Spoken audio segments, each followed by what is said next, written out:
오늘은 말의 결과를 생각하고 하라.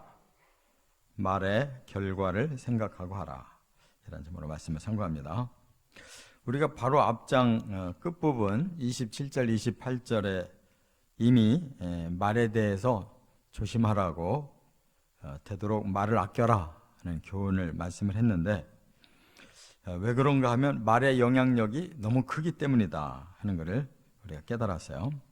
그래서 오늘은 이제 그 영향력을 알았다면 내가 이 말을 함으로 어떤 결과가 올까를 한번 먼저 생각해보고 우리의 마음에서 걸러보고, 이 말은 해도 좋겠구나, 이 말은 하면 문제가 있겠구나 하는 것을 마음에서 먼저 걸른 다음에 생각한 말을 꺼내야 된다. 그런 말하자면 구체적인 방법론을 말씀한 거예요. 그런데 우리 사람의 말은 이제 두 가지로 비교가 됩니다. 긍정적인 것과 부정적인 결과, 이 두 가지가 대비가 돼요. 그래서 생각해 보는 거죠. 이것이 말을 하면 긍정적인 효과가 있을까, 아니면 부정적인 악영향이 있을까, 이렇게 생각을 해보면 된다는 겁니다. 그것을 지금 세 종류로 대비해서 말씀했어요. 첫째, 1절과 2절에 보면 이타적인 말과 이기적인 말이 있다 하는 거예요. 우리가 말을 할 때 그 말의 방향이 누구를 위해서 하는 말이냐 하는 거예요. 많은 경우에는 자기를 위해서 말을 합니다. 일단은 사람은 본능적으로 자기를 위하고 살거든요. 그러니까 자기한테 유리한 말을 먼저 하려고 그래요. 그러나 이제 혼자 말을 할 때면 괜찮지만 상대가 있을 때는 상대방에게도 유익이 되는 말을 해야 되잖아요. 그래서 자신도 좋고 남도 좋은 말을 이타적인 말이라고 하는 거예요. 다른 사람에게 이로운 말. 그리고 나만 좋고 저 사람한테는 별로 좋지 않은데, 이건 이기적인, 다분히 자기의 이익만을 먼저 생각하는 말. 이렇게 두 가지가 있다 그 말이에요. 근데 오늘 본문에 보면 먼저 2절에 보면 이타적인 말을 말씀하고 있어요. 이타적인 말. 다른 사람에게 이제 선한 영향력을 드러내야 되는데, 뭐라고 그랬어요?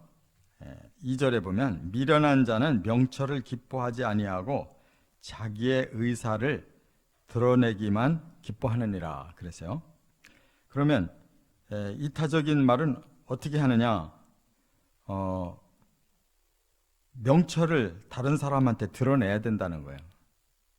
그리고 또 그 결과가 이제 선한 영향력을 줘야 된다는 거예요. 이것이 바로 말의 결과를 생각했을 때 한번 걸러져서 나와야 된다는 거예요. 그런데 미련한 사람은 반대로 명철을 기뻐하지 않는데요. 왜냐? 남하고 나 사이까지 다 따져서 말하고 싶지 않다는 거예요.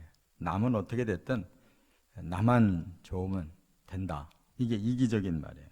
그래서 명철이라는 것은 모든 것을 바르게 분별하는 걸 보고 명철이라고 그러는데, 그거 생각하고 싶어 하지 않아요. 우선 내가 하고 싶은 말, 나한테 이익되는 말을 먼저 꺼낸다 그 말이죠. 그래서 자기 의사를 드러내기만 기뻐한다. 사람은 대화를 나눠보면 처음에는 잘 모르지만 조금 대화가 깊어지면 이제 말의 방향이 이제 알게 되잖아요. 자꾸 자기 의견만 내세우는 사람이 있어요. 남 말을 안 들으려고 그래요. 그러니까 충분히 다른 사람의 말을 또 들어보고 적절한 말을 찾아서 이렇게 하면 대화가 서로에게 순탄하고 대화를 할수록 유익이 오거든요. 근데 어떤 사람은 말을 하다 보면은 끊어져요. 왜냐면 자기 말을 계속하고 타인에 대한 생각이 없는 사람은 대화가 더 이상 안 되거든요. 그렇기 때문에 여기 18절에 이제 이것이 공동체로 번지게 되면 어떤 일이 일어나냐, 1절에 보니까 무리에게서 스스로 갈라지는 자는 자기 소욕을 따르는 자라 그랬어요. 무리에게서 스스로 갈라진대요. 그러니까 그 공동체에서 점점 따돌림을 받게 되는 거예요. 왜냐하면 자기 말만 계속 하니까 이제 공동체는 다수결에 의해 움직이잖아요.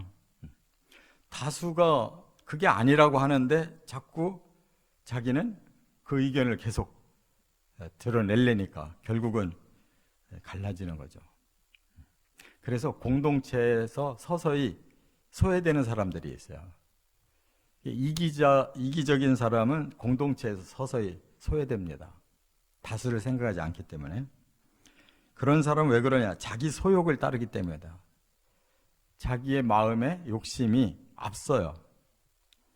타인도 생각 안 하고 공동체도 생각 안 하고 그냥 자기 생각만 계속 말하고 싶어 하는 거예요. 이것이 이제 사회생활에 점점 소외되는 그런 현상입니다.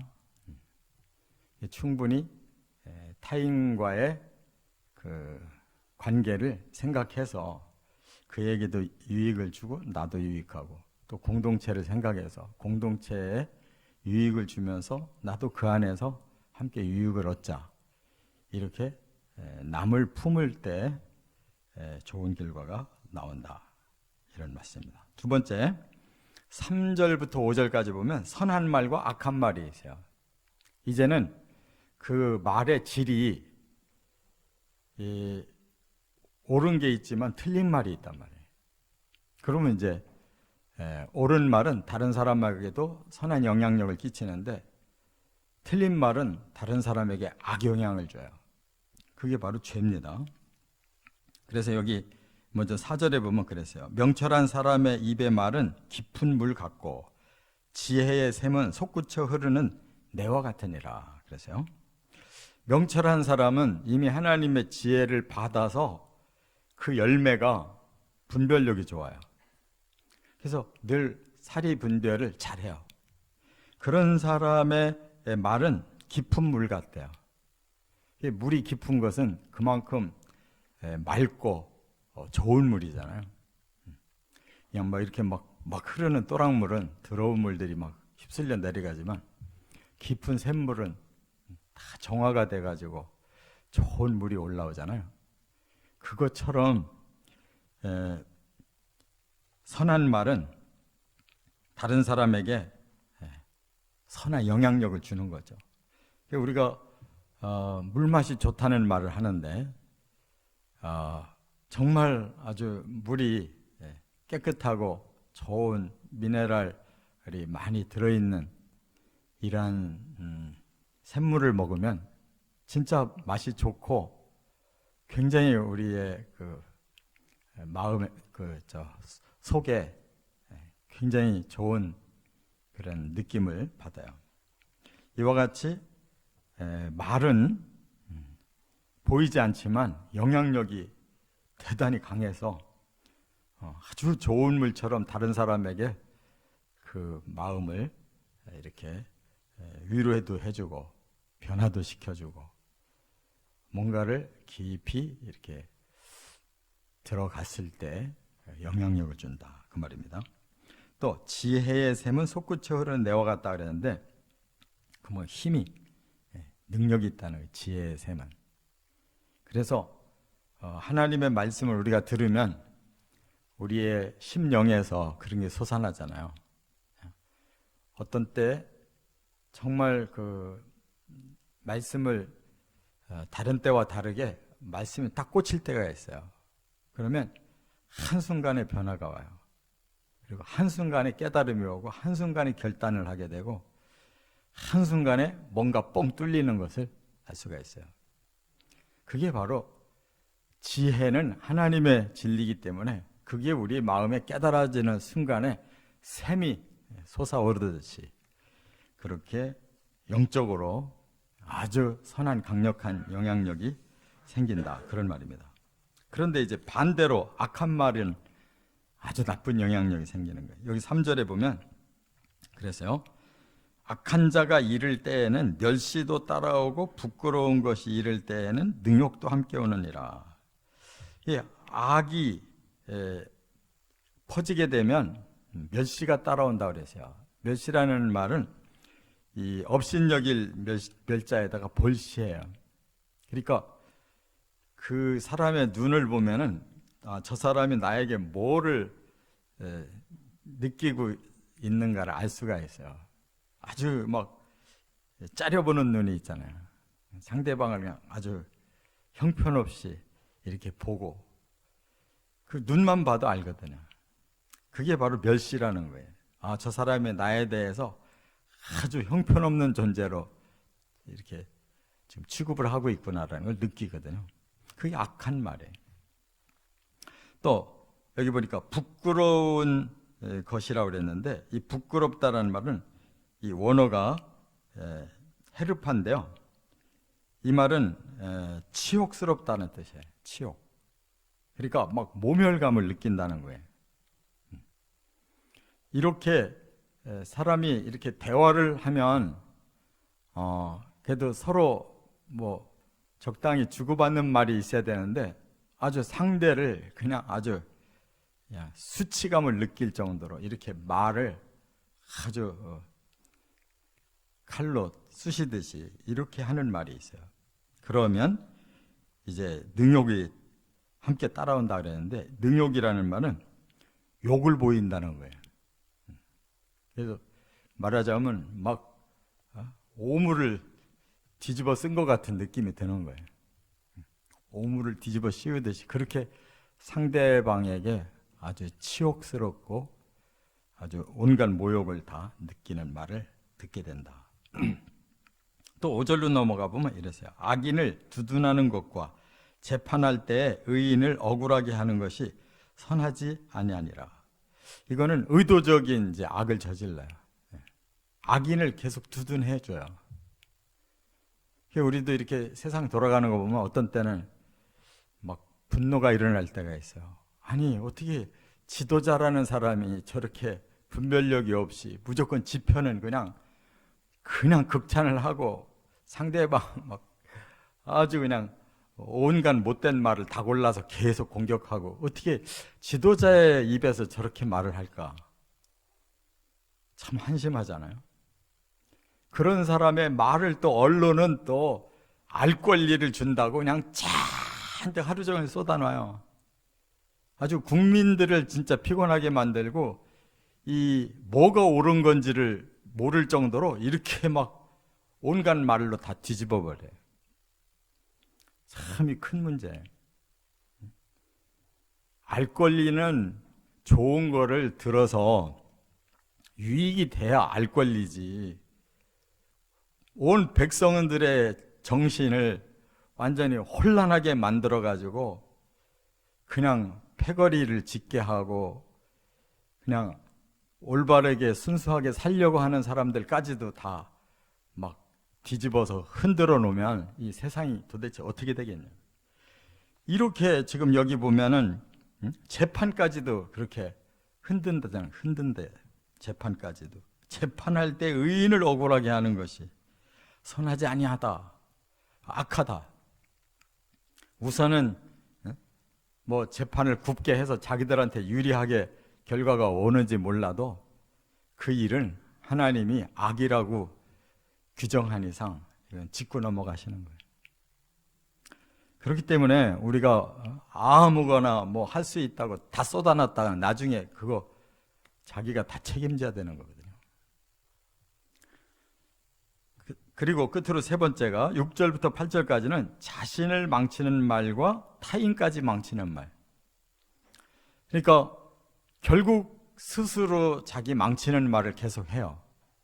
그런데 싸잡아서 망치는 말을 하는 사람이 있어요. 이게 가장 나쁜 사람이에요. 여기 먼저 자신을 망치는 말이 뭐냐. 여기 6절에 보면 미련한 말, 미련한 자의 입술은 다툼을 일으키고 그의 입은 매를 자청하느니라 그랬어요.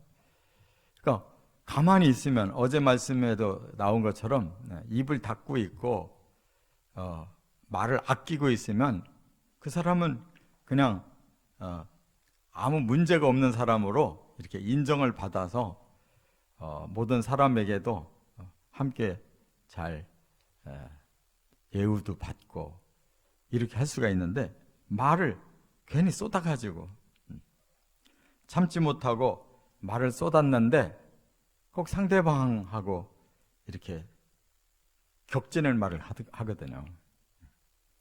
말을 해도 꼭 상대방 기분 나쁘게, 그리고 반대로 말하고 뭔가 비틀고 또 지적하고 은근히 화가 나게 자꾸 이렇게 들썩거리고 이런 스타일들이 있어요.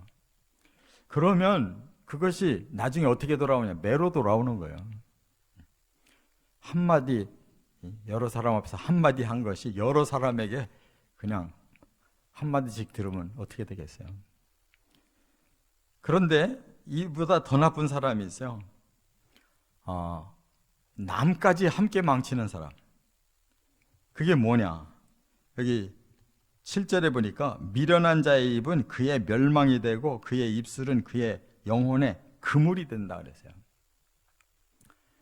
영혼의 그물이라고 하는 것은 영적인 멸망에까지 이르는 말을 한다는 뜻이거든요. 그것이 여기 8절에 그랬어요. 남의 말하기를 좋아하는 자, 그걸 보고 험담이라고 그래요. 이 험담이라는 말은 험할 험자를 쓰고 말씀 담자를 쓰는데, 이것은 앞에서 하는 말이 아니고 뒤에서 하는 말이에요. 험담은 앞에서는 막 잘한다고 해놓고 뒤에 가서 막 사정없이 그 사람을 난도질을 하는 거예요. 그러면 그 말은 어떤 영향을 주냐? 그게 별식이라는 거예요. 별식. 사람은 전부 악한 본능이 있어가지고 남 깔아뭉개는데 또 연합을 잘해요. 그래서 험담을 들은 사람들은 그 사람이 그래? 하고 그걸 그대로 받아들이고 또 전해요. 그러면 별식은 이거 굉장히 맛있더라, 나눠 먹자 하고 자꾸 퍼뜨리잖아요. 그래서 험담하는 말이 그냥 발도 없는데 그 말이 얼마나 멀리 퍼지는지. 이 예전에 보면 어떤 그 배우가 그냥 한번 소문이 잘못 나니까 이거 10년이 가고 20년이 가고 30년이 가도 그 사람은 그것이 완전히 사실로 여겨져 가지고, 제가 섬기던 교회에 그분이 교회를 다니셨는데 엉뚱한 소문이 잘못 퍼져가지고 온 세계가 다 그 사람을 그런 사람으로 알고 있더라고요. 근데 이렇게 내용을 듣고 신방을 하고 얘기를 들어보니까 전혀 아닌 거예요. 그 몇십 년을 그렇게 그 매스컴을 한번 잘못 그렇게 소식이 전해지면 사람 얼마나 죽이는지 몰라요. 이렇게 별식과 같아서 사람들의 악한 그 욕망에 이게 같이 불을 붙이는, 그래서 자기도 죽고 남도 죽고 이렇게 만드는 큰 악영향이 있다, 이렇게 말씀했어요. 그래서 우리는 이제 입조심 말조심, 되도록이면 이기적인 말을 삼가해야 되고 악한 말을 삼가해야 되고 남까지 망칠 수 있는 말은 삼가해야 된다는 거. 하나님께서 우리 입에 지혜의 재갈을 물려주셔서 말에 실수가 없는 삶을 살아가시기를 주의 이름으로 축원합니다.